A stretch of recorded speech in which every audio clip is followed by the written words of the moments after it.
Girls trips are the best, but they cost too much, and I ain't talking about money. Travel with me to my friend's dirty 30+1 trip to Aruba. I flew out of Detroit because, the birthday girl is based in Detroit, and she wanted to fly together. The flight was so early, it was late. And yes, we flew the big yellow bus of the sky. Y'all be missing out on a good time thinking y'all too good for Spirit. The layover was in Fort Lauderdale, y'all. We were trying to do our transition because it was too early to be running and jumping over phones in Detroit. Somebody said I was running like a penguin with that leg break. And it's like, y'all, I have been very vocal about my knee problem. It started acting up 2 days before I left. This was my first Whopper in so long, y'all. It was so good. I hope they do not close all the Burger Kings. I swear I'm gonna get up there and buy me another Whopper. We landed in Aruba, and it was probably the easiest customs I think I've ever been through. We got out in about 15 minutes, probably even less than that. But do not be fooled, because leaving Aruba was the exact opposite. So I guess it kind of like balances out. Our other friend came in on United Airlines, so we waited around till she landed, and then we went outside to melt and look for our rental car shuttle. Y'all, they were not playing when they said Aruba is hot. We rented our car from Drive for cheap.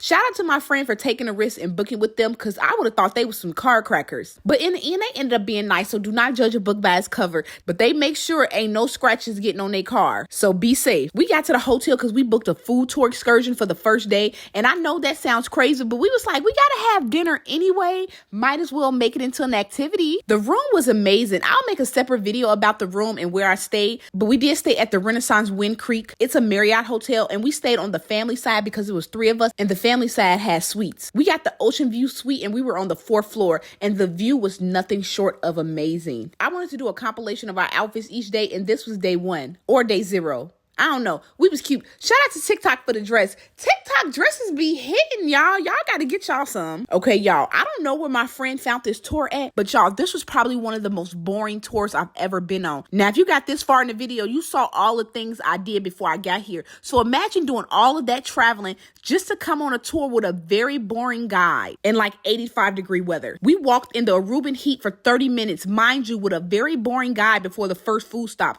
Literally, everybody was on the tour asking each other, is this the right tour? After what seemed like forever, our first stop was at Anchorfish, and y'all, I can't even tell y'all the names of the drinks, but the food was good for the most part. I think it was a fish fritter, and I'm guessing that was just fries. It was a walking tour, so most of it was in the area where our hotel was at, which was our main point for booking it, because we were like, we don't have to travel as far to get to it. The next stop was a Cuban restaurant, which was really good. I like Cuban food. We had some ropa vieja and ceviche. I will say that I like the ropa more than I like the ceviche, and we also had a mojito. This has to be the least memorable place, but I guess I did have Journeyman cakes here. Y'all know I went to St. Martin a couple months ago where I was introduced to these, and they were really good. I can't remember which meat was in which, but I do remember both of them being really good because I ate both of them like really quick. Then the tour ended at this spot where we had dessert, which was like some ice cream balls, and after a long day of traveling and melting, we called it a night so we can be rested for the first full day.